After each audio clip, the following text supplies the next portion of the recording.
Okay, hi everybody. We're getting started now with this talent talk. Let me explain why we're a couple of minutes late. John's got an over-officious firewall, and for some reason we couldn't see each other, we couldn't hear each other, but we could see each other and whatever. So anyway, we're on now. We've got a kind of workaround. So hopefully you can all hear me, and you'll be able to hear John in a second. So first of all, welcome, John. It's a pleasure to have you on our talent talk. Thank you. I don't think we've had a number 2 in the charts ranked author on our show before, so that's a first. I'm just going to get straight into it. Could be number 1 by now, Adam. Probably our number 1. Or it could have dropped out completely. You don't know. I know. So I think let's just get straight into it. This is effectively going to be a kind of interview format. So first things first, you've been a career resourcing leader. How did you get into putting a book together? How did that all come about? Tell us the story. Well, delighted to be here, first of all, and apologies for the technology glitches. It's always the way. How did I get into writing a book? Well, my career plan wasn't to write a book, but I was working in the Middle East, and I'm part of what I'm sure a few people on the call will recognize as the squeeze generation. I have elderly parents and children going to school and university and things. And when I was working in the Middle East, my parents both took a turn for the worst, and I had to come back to the UK to try and sort them out, so to speak. Now that meant I spent a lot of time there from Northern Ireland, so I was spending a lot of time in Northern Ireland and some time in Scotland with my kids, so I was back and forth. What that meant for me was that going back into full-time employment just wasn't feasible at that point in time. And I was doing things, we got a business in Northern Ireland, and I was doing things running that and getting things sorted there and so on and so forth. But what I didn't want to do, because I've been in HR and recruitment now for the best part of too long to remember. And I didn't want, my expertise to decay, or I didn't want my network to decay either. I wanted to stay involved in some way. And because I had the opportunity, I thought, well, I'll write a book, and I'll not just do it from my own experience. I'll go and speak to the people I've worked with, or I know throughout the industry, and ask them their experience. And funny, out of that, what the book started off as changed quite dramatically as I went through that process, as I started listening to what a lot of other people had to say, and how they that calibrated with my own view of the world as well, and actually it was really, really interesting. And I guess I'm quite lucky, having held roles at RBS, Tesco, and Barclays. What that meant is the diaspora, or the alumni of those organisations, when they've gone on to other jobs, they have interesting stories to tell, and there's some really interesting experience that I was able to glean for the book. And that highlighted a couple of key things for me that I felt were issues with the way that resourcing is generally approached, and that's how it all came about, and that's what I started writing about. And then when I went to the publisher, I went around a number of publishers, and I've got a couple of rejection letters and a few people who just completely ignored me. And then through a friend of a friend, I got put in touch with the people at Empire Publishing, and they agreed to work with me, on the caveat that I changed the book a little bit and made it more interesting, and they were right to say so. Tell me the whole process of talking to publishers. I mean, it must be like being a candidate, because you get some rejection letters, probably some cut and paste messages, and a few sort of non-responses. It's like being a candidate typically. Yeah, absolutely. It is like, and funny you say that. It was like an interview process, a selection process in some ways, because the guys that I ended up that ended up publishing me was because I knew someone who worked with them, and I was able to have that warm introduction.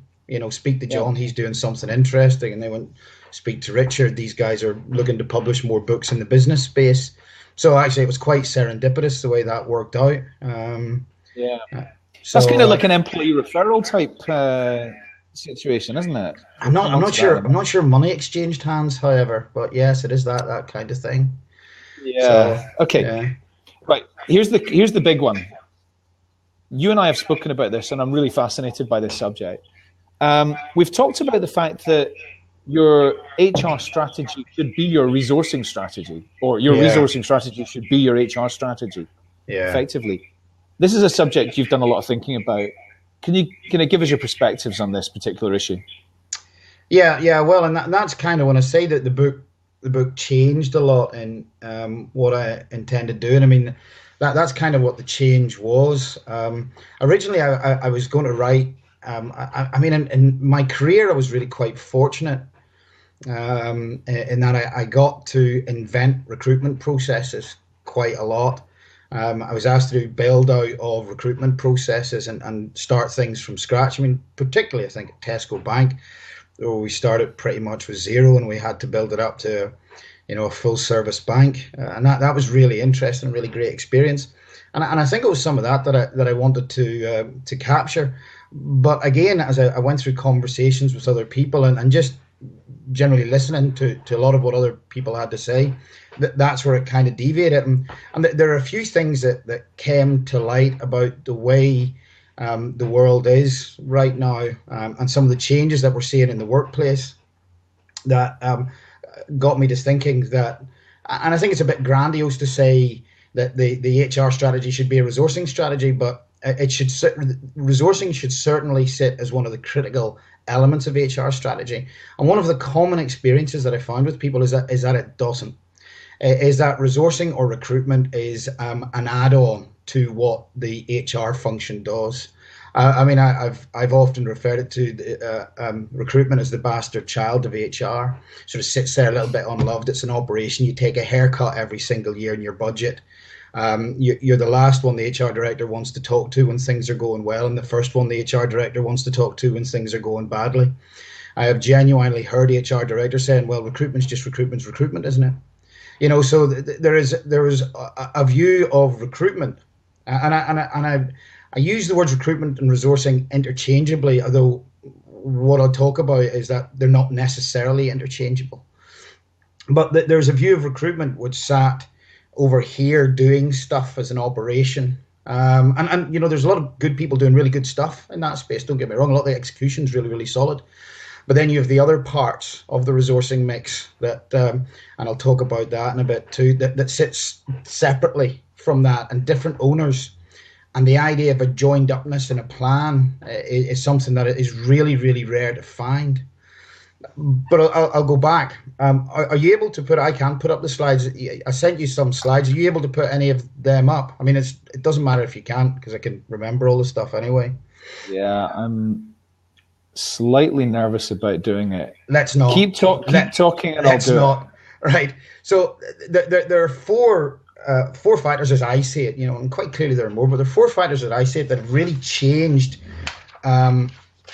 the workplace at the minute, and there's one that I think is kind of really put us on to a tipping point.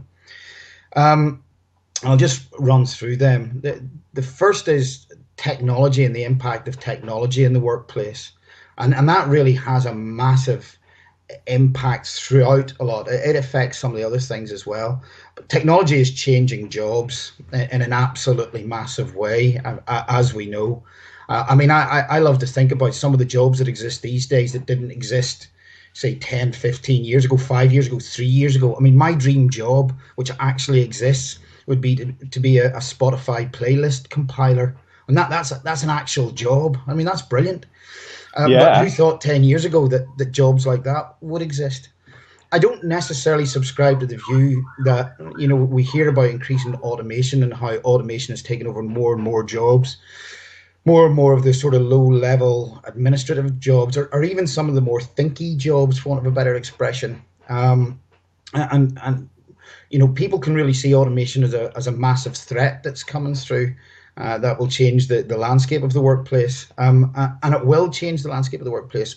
We don't know how, but what keeps me optimistic about what that will mean for people in jobs is I guess the Luddites and the machine breakers in the 17th century couldn't have conceived of the idea of social media managers and webmasters today. So although the jobs that people do will change, it doesn't mean to say that the jobs will completely disappear. But what I am trying to say is that technology has and will continue to have this massive impact on what roles are.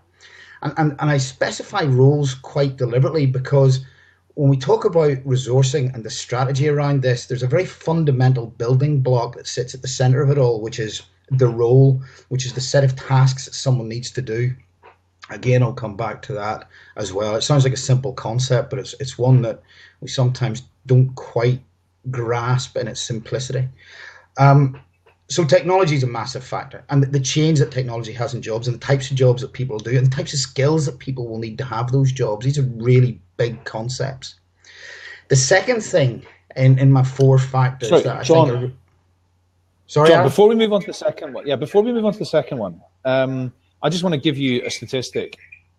I spoke to somebody in the know at one of your former employers who told me that in the next 5 years, that organization will remove 35,000 jobs as a result of automation and in return, will create about 10,000 higher value jobs with a net loss of 25,000 jobs. That is just one company. So although other jobs will be created, it's not anything like the same, volume of jobs that are going to be lost. Well, you see, and this is where I don't necessarily subscribe to the doom and gloom. What I will absolutely say is there are winners and losers, and we can absolutely look through history in this. So if we look at, even in our own recent British history, if we look at the removal of heavy industry in the 1980s, and we had the closing down of all the steelworks and all the mines and all the other heavy industries that remained. And this, of course, is past the previous closure of industries in the UK, when the linen factories and the cotton factories. And that, again, fell on the back of when other emerging, not heavy industries, but the agrarian revolution, a lot of that impacted people's lives as well. So all these massive impacts happened. There were other jobs. We just don't know what they're going to be yet. So when I say about winners and losers, that's very easy for me to say. But if you're sitting in Motherwell, the idea of the steelwork closing down, and yet there being service jobs that have picked up in Leeds and Manchester is of little solace. So I absolutely accept the point that there will be a shift and winners and losers. But I think the amount of work that needs to be done or will be created, or other work that comes to exist, will provide employment. Well, I hope so, obviously. I mean, we're sitting at a situation right now where we have record levels of employment, record levels of flexible employment. So, it's and that's despite immense automation of roles in the last 10, 15, 20 years. So I understand the point, Adam, and I'm not saying it's not a correct stat. I'm just saying that I personally feel a bit more optimistic because history tells me to be a bit more optimistic about this. Sorry, does that make sense? It does, absolutely. Yeah. But the second thing, and thank you for the perfect segue, is that what this technology means is that organizations, particularly large organizations, are in a constant state of flux and organizational change these days, trying to do things faster, better, cheaper.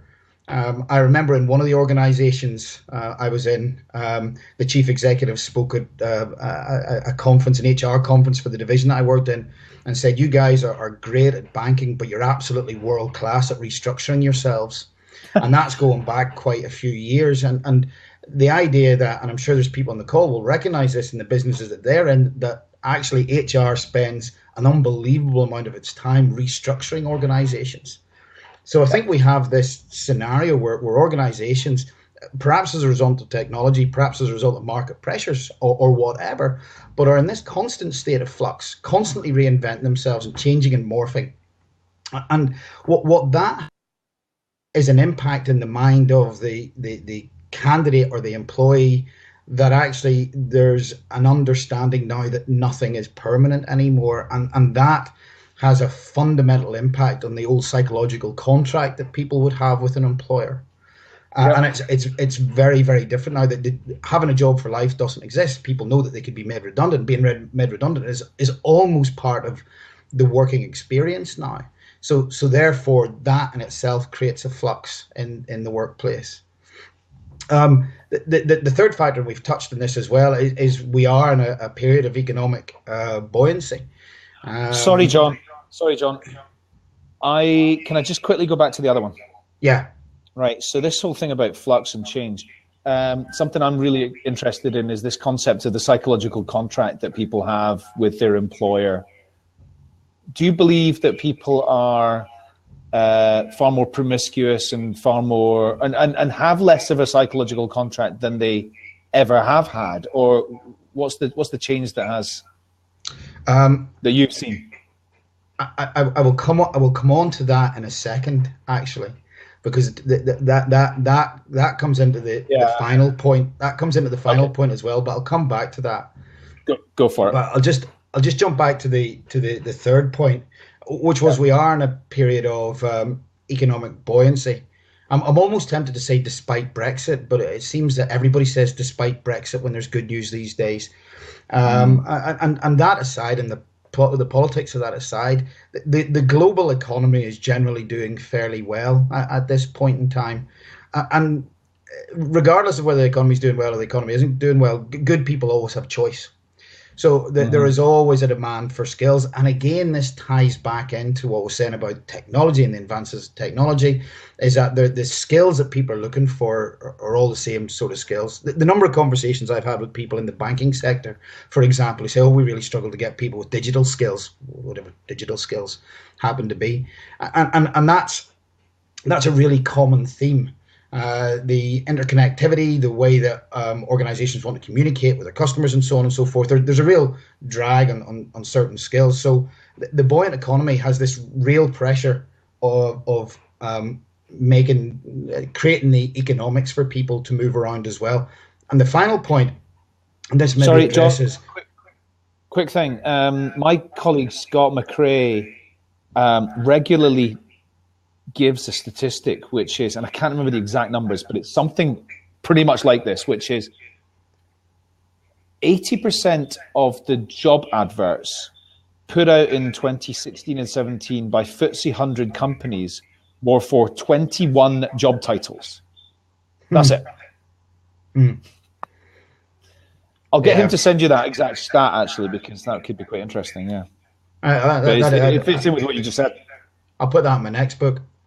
I think that is quite interesting. I like little vignettes like that. I think it's really quite. Yeah. That's really quite neat.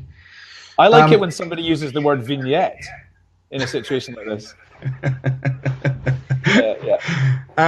The final point, and I think this is the absolutely killer point. I think this is what makes this period particularly different, and what makes resourcing really, really important is the younger generation. I hate to categorize people in Generation X, Generation Y, millennials, and all that. I'm not a fan of it for many reasons, because I don't think it does accurately describe candidate behavior. But nonetheless, the younger generations coming through right now don't have this faith in a job for life. But I don't think they want this job for life. I think younger generation right through, and I've done an awful lot of graduate recruitment where I've participated in interviewing graduates, and there's a real difference coming through in a younger generation that has a sense of expectation. I want to experience growth in the organization or outside the organization, and basically they want change. I almost want to say there is an expectation that they have that perhaps my generation or generation before didn't possess when we entered the workplace. When we entered the workplace, our expectation was we got paid at the end of the month and we maybe didn't get fired. The expectation today is highly different. Now, I simplify that grossly, but it's quite interesting that I read a piece in Forbes quite recently, which was an old article. It was an article from 2012, where they said that the average time that someone was going to spend in a job was 4.4 years. But for the millennials, it was half that. Mm. Now, when you think about that, that's just over 2 years to spend in a job. So if you put those factors together of a buoyant economy, changing roles, the organizations in flux, and an increasing workforce that actually isn't bothered about moving about every 1 or 2 years in their job, then suddenly the problem that HR is facing is how do we make sure there is capability in the roles when what we're dealing with is a fluid workplace more than ever, and yet much of the HR strategy is either aimed at a static workforce or with the intention of creating a static workforce by reducing turnover or developing people in role. And to my mind, that becomes a resourcing problem. Yeah. And that's why we particularly need to think about how we resource organizations or your organization right now. And now I'll deliberately specify it's a resourcing problem as opposed to a recruitment problem, because it doesn't necessarily all have to be external recruitment. So I got a bit of analysis done just to see where do we sit today with this. And the analysis that I got done, because stats are really thin in the ground in this area, and I've really Yep. worked quite hard to try and find how long do people actually spend in a job as opposed to with an employer. So the best way I could find of doing it was I got a piece of analysis done on LinkedIn, which looked at a couple of hundred profiles on LinkedIn and just basically counted up how long they were staying in jobs. So that would be somebody who worked for RBS for 13 years, but how many jobs did they have, type thing. And then how many times they move employer, and it came out at 2.79. So Years. what that effectively means is that every 3 years on average, and it's a generalization, but every 3 years on average, an organization is pretty much reinventing itself, and that's a resourcing problem. Sorry, Adam. Yeah, that's sorry. Every 2.79 years, somebody is moving jobs. Oh, sorry, is moving employer Or moving job within the same employer. within the same employer. Right. Yeah. And actually, one of the things that when you do the analysis on LinkedIn, that number, it intuitively feels a bit right, but it also feels a little bit high, because that someone on LinkedIn will have been managing director for the last 15 years when there's a fairly middling chance they work their way up to managing director. So the analysis was just a pure analysis of the numbers. Mm. But the underlying message is that the flux that exists in the workplace now is much greater than ever. And that organizations are, pretty much reinventing their workforce every 3 years or so. And that, as I say, is a resourcing challenge. So that's why I think that the HR strategy and resourcing strategy feel like they should be one and the same right now. Yeah, I absolutely agree. And some of the things that you have zoned in on there are really, really compelling reasons why it becomes so much more than just recruitment. Yeah. Now, you said some I can't remember the exact words, but it was something to do with the difference between recruitment and resourcing. Could we just talk about that? Because you've said that they can be used interchangeably, but sometimes it's different. What's the difference between the two things? I think I know the answer to this, but if you can explain in your words, that'd be great. Yeah. So I think one of the problems, and again, a lot of this came from shared experience with I had to drink a lot of wine and coffee with people over the last couple of years researching this book. It's a really tough gig. Yeah. And one of the things that came out was there's two sort of themes in that. Firstly, and I've kind of touched on it, is the way that resourcing recruitment is viewed within an organization. And quite often, I think one of the kind of common phrases now is recruitment is called talent acquisition, which is very externally looking thing, and it is viewed as an operation. And there are lots of things that indicate that it is viewed as an operation, in that you have, you take your annual haircut. The operating model that organizations will have will put an awful lot of emphasis on the role of non-experts in the process, and there's just lots of operational things that say we're not having strategic intent in this. When you have a resourcing strategy, being the implementation of an ATS, you know that that's not a strategy. That's buying a tool Yeah. to run a strategy. But yet that's still where a lot of organizations are, Yeah. and that came out. However, the other factor is is common, is that what I talk about is the resourcing mix. Now, I don't know if I've coined that phrase or if someone else used it before, but I stole it from marketing in any case when they talk about the marketing mix. The resourcing mix is your entire portfolio of people with capability you can use to fill the roles that have a certain list of tasks that need to be achieved to a certain standard to achieve the organization goals. So it's really that simple.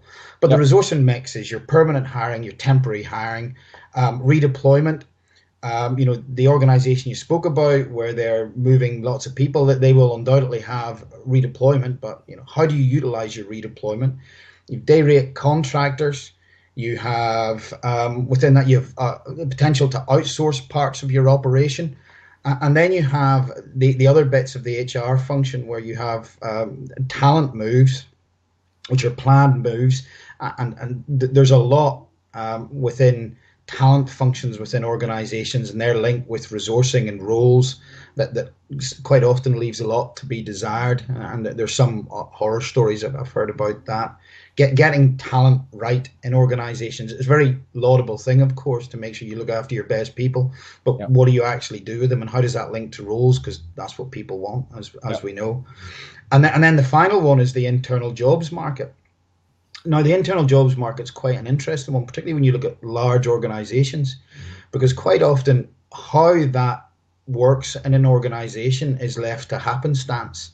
There's no intervention to control it. And I'm not talking about centrally controlling absolutely every move, but there's no quality control in what's happening about capability moving about the organization.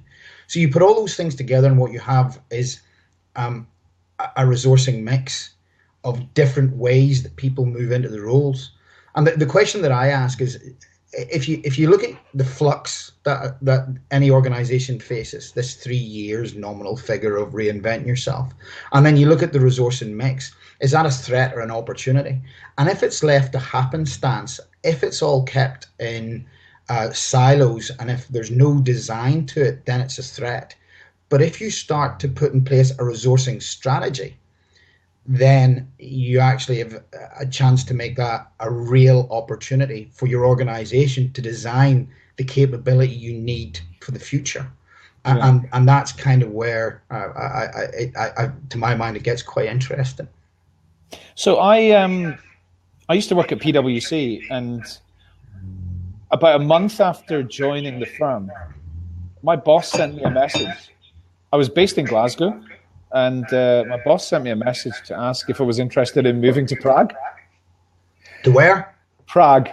Oh, very nice. I had absolutely no idea whether this was a compliment or he was trying to get rid of me. But it was quite funny the way that I was getting international opportunities immediately.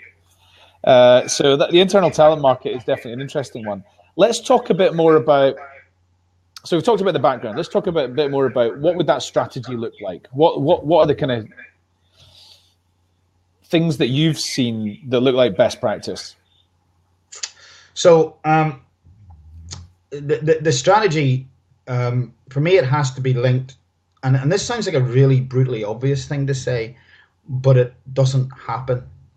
And I'll come back if you're interested as to why, some of the reasons why it doesn't happen. It has to be linked to the long-term business plan.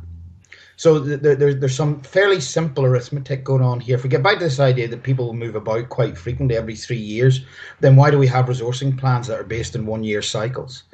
Why, as a recruiter, do you get given your order at the start of the year, if you're lucky, for what you have to recruit throughout that year? When actually a business plan is looking, the long-term business plan, and any business will be looking 3 to 5 years minimum in the future. Now, in 5 years, you clearly can't draw what the organization chart is going to look like, but you can have a fair to middling idea what the capability is that you're going to require in those 3 to 5 years. So for me, a resourcing strategy is having that horizon far enough out to understand the future capability that will determine future success for the organization, and then actually building an execution plan around that harnesses all the various parts of the mix to make sure that you're making conscious decisions about and informed decisions about what the capability design of the organization will look like, not leaving things to chance, but also by the same measure, far horizon, you can make what I call planned compromises. If you understand, for example, and a very typical, going back to the digital space and banking, if you understand, rather than scrabbling about in the market all looking for the same people, if you know that 3 to 5 years out you're going to need a whole bunch of digital people, then you can actually take action about it. Now you can either firstly break your pay structure and make a conscious decision, a planned compromise to break your pay structure, because you're going to have to pay these guys what they're getting paid in William Hill. I cut you off.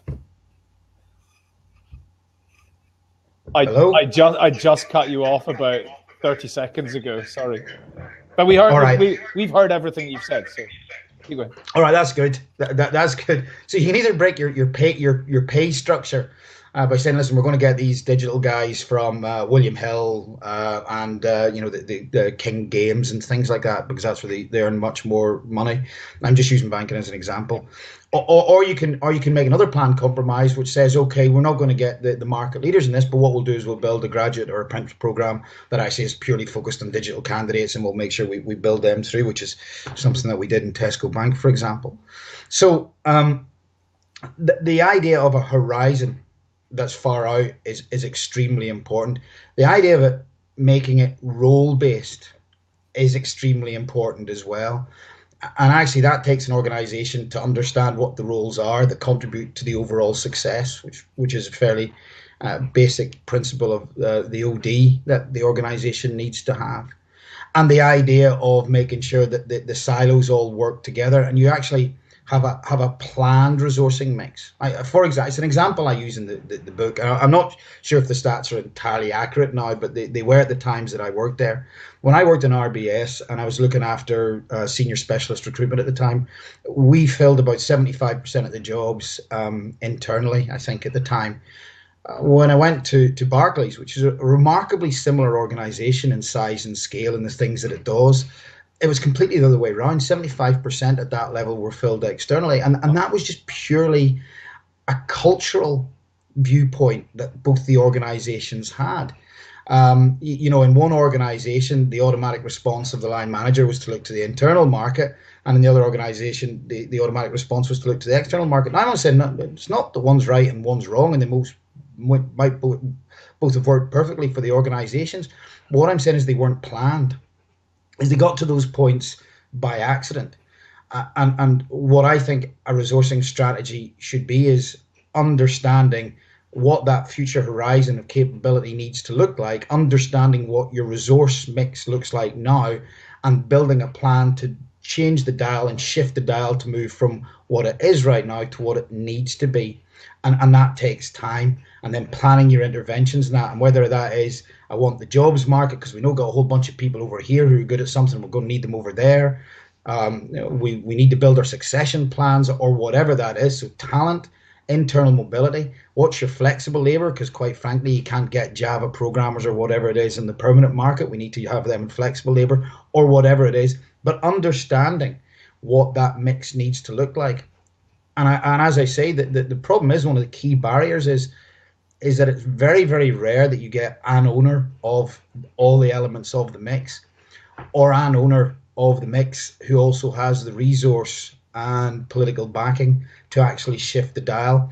And it's rare still that you still find it linked to a business plan that has a horizon of 3 to 5 years.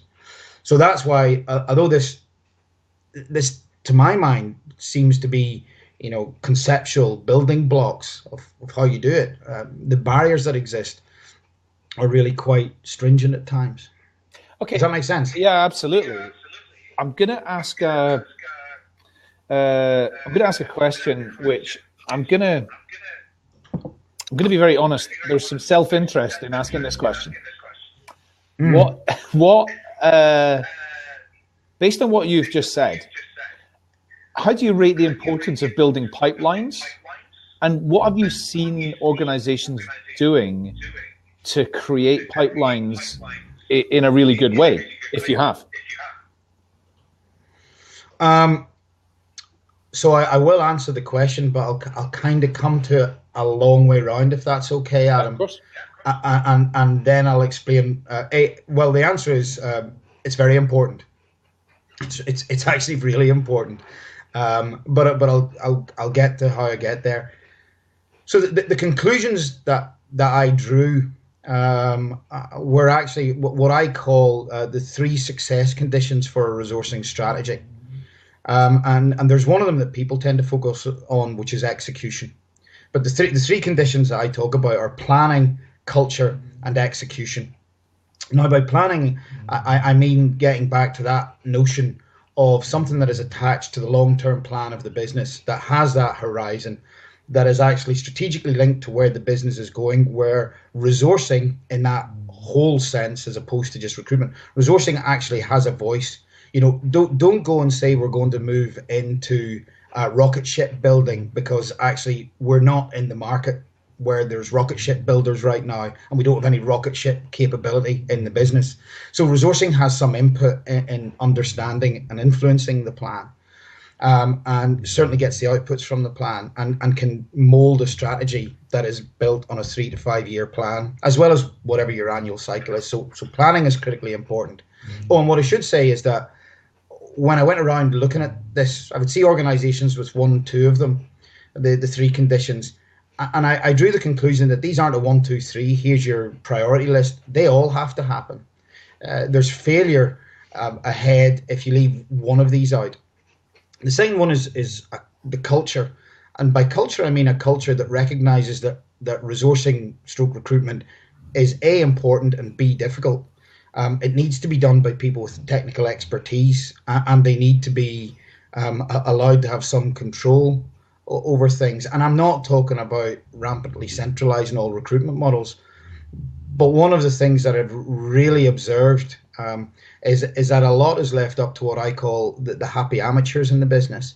Everybody thinks they can do recruitment. Everybody who has made a decent hire in their life thinks they're a brilliant recruiter, and they all have selective amnesia about all the bad hires they've made. The attraction and judgment of people to do a job is a technical process, and it should be treated as such. And the culture in the business, in any business, needs to recognize that this is difficult. And one of the key cultural gauges that I use when I go in and speak to organizations about this is, what do you measure in recruitment? Now, there are 3 things that you measure. You measure time, you measure cost, and you measure quality. And what you will find 9 times out of 10 is that the quality measures are a bit hodgepodge. They're a bit waffly. It's short-term tenure or how many people pass their probation. But yet the time and cost measures are the ones that people tend to focus on. And particularly on cost, if you focus on the cost measure, which is really endemic in recruitment functions, that has an impact on quality. So any idea of building a long-term horizon for your capability, your culture sacrifices that straight away. I'm not saying it's impossible, I'm just saying it's really, really difficult. So that culture of actually recognizing it. When I talk about capability and happy amateurs, I'm not being terribly disparaging that. I mean, that's backed up by evidence as well. There's a really interesting company in London who've done a lot of work with law firms, looking at the success of their managers, a company called Aspirant. And I spoke to the chief executive of that, and what they do is, because lawyers, and bear with me in this, I'm trying to remember as I go along, but because the success of lawyers is they say it's relatively easy to judge. So if a lawyer joins a law firm, he's picked an interview and he joins the law firm and he's doing well within 2 years, that's a successful hiring decision by the hiring manager. If the hiring manager doesn't choose that candidate, but they go somewhere else and they're successful after 2 years, that's a bad hiring decision, because this could have been a good lawyer, if you see what I mean. So it's almost like a controlled environment. And what they found out was that they did this with one of the massive Golden Circle law firms, and what they identified was that managers made a good decision 47% of the time. Now, if you think about that, 47% of the time is slightly worse than tossing a coin. So therefore, what we have and if you expand that out to organizations where you have a hiring manager making a decision once every 6 months or once every 3 months, what really are we saying about the professionalism of what we do in recruitment? So we do all this heavy lifting, we present the candidates, and then a happy amateur goes and makes a decision on the basis of whatever they make the decision on the basis of. And what are we saying about this as a profession? There is no other part of the business where you get to make a buying decision, which is what you're doing here, a buying decision of something that's 50 or 60,000 pounds or whatever the salary is, plus everything that goes on it, which is an annual contract that runs forever without an unbelievable amount of due diligence. You try and buy an IT system in RBS for 60,000 pounds annual contract and see how long you get to do that before purchasing gets involved. So that culture of recognizing that this is difficult and needs attention to is actually really, really critically important as well. The third part, and this is back to your point, Adam, about critical success, is execution. And execution has to be excellent all the way through, because if you've set up your planning and you've set up your culture that everybody recognizes it's important, and they give you the scope to do the planning, and you've got all the toys you want to be able to build an excellent resourcing strategy, and then you can't attract and assess people, forget it, game's a bogey, you've lost all credibility. So the execution has to be absolutely excellent as well. Yeah. And given that we're not drawing the design of the organization in 3 years, because we don't know what jobs essentially people are going to be, and that's quite a conceptual thing, what we need to be doing is building communities of candidates in that area. So I'll use digital again as an example. So building candidates of digital, building pipelines of digital candidates or pools of digital candidates, building pools of risk managers, building pools of whatever. And it is creating relationships with these people that are long-term relationships. So when they get to their 3 years or whatever time in the organization, your business is in their mind as somewhere that they want to go. So in terms of excellence and execution, that's 1.1 for me in what you need to do in your candidate experience and your candidate generation. It has to be brand based. The money can't follow the vacancy. You can't just go, we've got a vacancy, let's put out an advert. It has to be more thought through. But of course, if you've done your planning right, you give yourself an opportunity to do that. So I think to what you guys do in this pipeline building stuff, absolutely critical as part of the execution, but it really only comes into play if you get your planning right as well. Yeah. Now, beyond that, of course, then you get into assessment, and you absolutely have to make sure that the excellence carries through in assessment. And a point that I make in the book about what all excellence and execution for me means is you base it on the individual. Is even though you're doing something on an industrial scale, if you don't base it on the individual, which again is another facet of the way the world works these days, if you don't base it on the individual, again, you're not really giving yourself a fighting chance. You have to talk to people in the tone that they expect to be talked to. You have to make sure that you respect them through the journey, and you have to make sure that you have a process that fits around them. You get back to them when you say you're going to get back to them. It's not complicated stuff to build a process that's good for candidates. But yet again, and going back to your very point at the start with the publisher, people not getting back to you, you getting one-line responses, that's still absolutely rampant throughout the industry, and there's no excuse. Yeah. Okay. A couple of quick things. Just on your hiring mistake thing. One of my colleagues, who will remain nameless, started his career at P&G on the marketing graduate program. And at his exit interview, when he left, 6 years later, he was told that he was a hiring mistake. One other thing. No, you see, the question I've got there, Adam, is that a hiring mistake that worked out really, really well? Or is that a hiring mistake and then a really rubbish performance management process that fell in behind that? Yeah. Where they sat around and said, we're going to wait for him to resign because I'm not going to have the tough conversation. Yeah, I suspect it's the culture of P&G, which is that anybody that leaves is like wrong. Anyway, a quick question, right? I've got about 4 or 5 quick fire questions.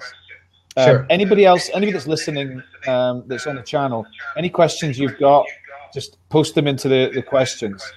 In fact, let's just do Aaron's first. So, question from Aaron Lintz: are you related to William Wallace? William Wallace is my father. Now, that's true story, by the way. My father is called William Wallace. Yeah. He's from Northern Ireland, and every time he comes to Scotland, he has told every waitress at every restaurant in Scotland that we've been to that his name is William Wallace. You have no idea how thin that gets. Yeah. Okay. So mine is, I've heard that you make a better hiring decision if you hire somebody based on their CV than if you actually bother interviewing them. True or false? Well, I can't say definitively true or false on that. I mean, a CV is a self-described document, so you're not going to see the downside of someone. But it depends who does the interview, because if it's a poor interviewer, then I'll use competency-based interviewing as an example. The first thing competency-based interviewing identifies is who's good at being competency-based interviewed. Only in the hands of a really skilled technician, and this goes back to the culture, recognizing that this is a skill. Really skilled interviewers will get the right information in an interview that they need to help them make a decision. So I would say, to fudge the answer, an honest CV is probably better than a bad interview, but a good interview is better than a bad CV. Great. Okay. Have you seen any really good examples of a brilliant resourcing strategy? And if you have, who?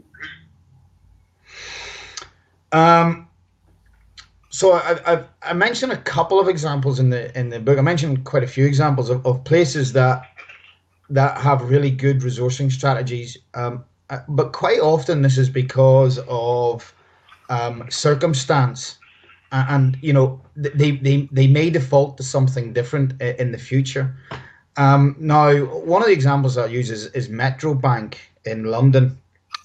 Now Metro Bank is quite exciting because they're actually doing something really different in banking, which is they've got a bricks and mortar strategy as well. When all the other banks are moving towards online and telephony, well, even away from telephony and into online propositions. The Metro Bank are building a proposition which is based around bricks and mortar and having a branch network, which is really quite radical. Mm-hmm. What they have is a chief executive, and the reason I mention it is because this talks about the culture. A chief executive who absolutely gets the importance of recruitment and resourcing, and not just because they're a growing business, but he's always got it. He's always been heavily involved. I mean, I the reason I knew them is because he was the sponsor of the graduate program that I ran at RBS, and he's gone on to run Metro Bank, and he's really enthusiastic and really up for resourcing. So he totally backs his HR director in their resourcing strategy, and they have a strategy which is based. Their resourcing execution strategy is based on rollout of future branches. So they look really far in the future of what their branch rollout program is going to be, and then they build that back to build up the entire strategy for the business, understanding what the impact will be in marketing, risk, blah blah blah, finance, and so on and so forth. So that's a really good example of how the culture from the top, which is where culture always has to be led from, the culture from the top and the planning have combined to make them a real success story. How long did it take to put the book together? Probably in total about 6 months, but it felt somewhere in the region of 10,000 lifetimes. How many cups of coffee did you have in that 6 months? How many what? How many cups of coffee? That would be close to 10,000. Yeah. Quite a few. How many glasses of wine? That would probably indicate a problem if I were to tell you that. So I'm not going to say that. What? There's some bits. Honestly, the editing process went on and on and on and on and on, of course. But there are some bits that I wrote as I was having a glass of red wine and went back to read the next day and thought, "What are you on?" That's nonsense. Yeah. Anyway, don't drink, kids. Right. Yeah, absolutely. And have you got plans to do any more books? Well, the whole point of the book was not to launch a literary career. The whole point of the book was, it was about keeping the network going, about keeping expertise high, about being still in the game, so to speak. But actually, it was, I'll go on to do something else, and having a published book is probably a better insight to how I think and how I will execute when it comes to resourcing and resourcing strategy than any CV would. So therefore, that's what the book is. It's kind of a very long-winded CV for me to go on to something else. Having said that, however, I am quite interested in writing more. The people who've read the book so far have said really nice things about it, and that's quite nice to hear. So I would like to go on and write something else. The subject that really fascinates me, and I've sort of touched on this with the publisher, is this idea of the modern workplace. As I said, as I was searching for this book about what the fluidity looks like in the workplace right now, and the workforce and right across the globe, there's really not a massive amount written about that. And there's not a lot of data in behind it, and the concept of a fluid workforce and how we deal with a fluid workforce, and a fluid workforce that's moving towards technologies that we don't fully understand or understand what their impact will be in the workplace. I think that's a really interesting subject, and I'd quite like to explore that. No, absolutely. Okay. So final thing, final two quick things. Where can people get the book? Amazon. Okay. Called. Can you see that? Yeah, it depends on the internet connection, but it's called HirePower. HirePower, use strategic resourcing to sharpen your competitive edge. Available on Amazon, unless you're in Australia, when it's available on something else. But if you're in Australia, get in touch with me and I'll tell you where to get it from. And final question, if people feel like they need a sort of shot of inspiration for their resourcing strategy, should they come to you and bring you into their business to come and consult?